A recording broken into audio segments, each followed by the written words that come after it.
You will pass 100 small wonders today, give or take. You will probably notice a handful. The rest will get intercepted somewhere between your eyes and your attention, usually by a screen about the size of your hand. There is a 15-minute practice that researchers tested on people in exactly your season of life, and the change it produced surprised even them. I'm Coach Janet J.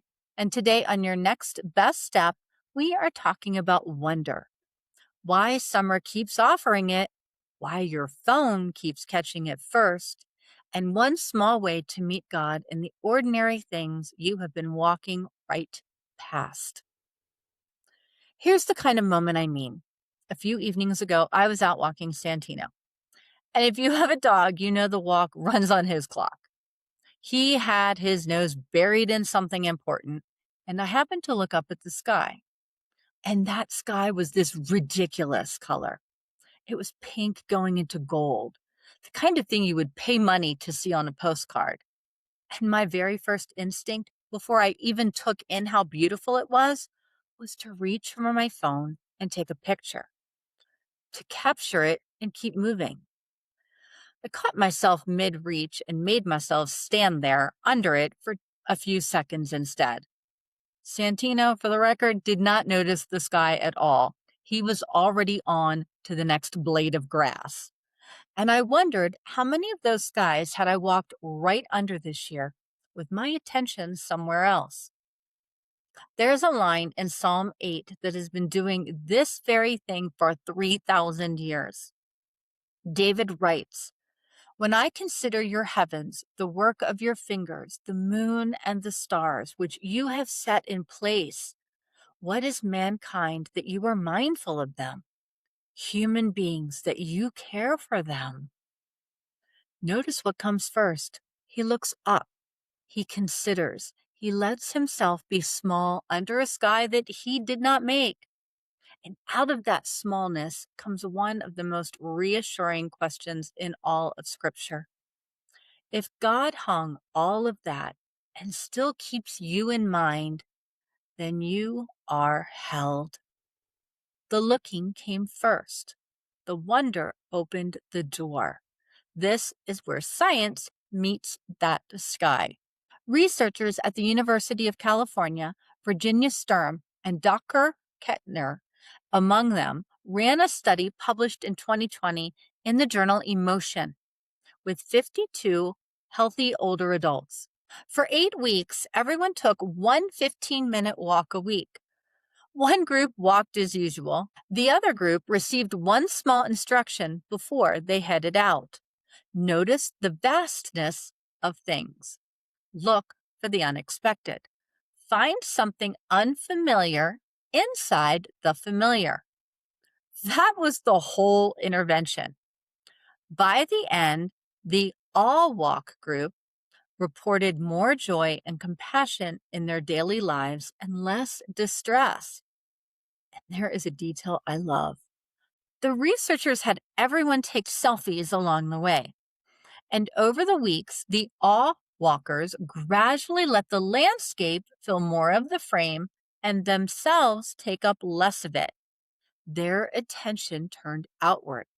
The world got bigger and the worry got smaller. And the part I keep coming back to is where they did it. Nobody in that study went anywhere special. They walked the same blocks they always walked. What changed was simple. They went looking. That is good news on a regular day like today, because a lot of us aren't going anywhere special either. The sky over your own driveway counts. The light through your own kitchen window counts. You only have to look up before the phone looks first. Look at how one small habit reaches all four pillars. Mentally, turning your attention outward gives your tired, decision-soaked brain a rest from itself. Emotionally, awe tends to soften comparison and lift your mood. Physically, most of this happens outside, moving in real daylight. And spiritually, this is the heart of it. Wonder is one of the oldest doorways to God. Every sky you stop to truly see is a small act of considering His heavens. So here is your next best step, and it costs you almost nothing. Once a day this week, go looking for one thing worth wondering at. If you are able, make it a short walk, 5 minutes around the block, down the driveway, through the yard, and head out with one instruction in your mind. Find something you would normally walk right past. The way the light comes through a leaf, a bird doing something absurd, the shape of a cloud. And if a walk is hard right now, this works just as well from a chair at the window, the front porch, the back step, anywhere you can see a piece of sky. One thing, really look at it. Let yourself feel a little small under it. And if it comes naturally, say a quick thank you to the one who made it. That's the whole practice. So remember this. Summer is handing you wonder all day long, and your attention is the thing that decides whether you receive it. The research says looking for it on purpose lifts your mood and settles your worry. Psalm 8 says the looking up is where being held begins. One thing a day. That is all. On Friday, I have an episode about the kind of freedom you are actually craving this summer, and it's probably not a cleared calendar. I think it will land right where you need it heading into the holiday weekend.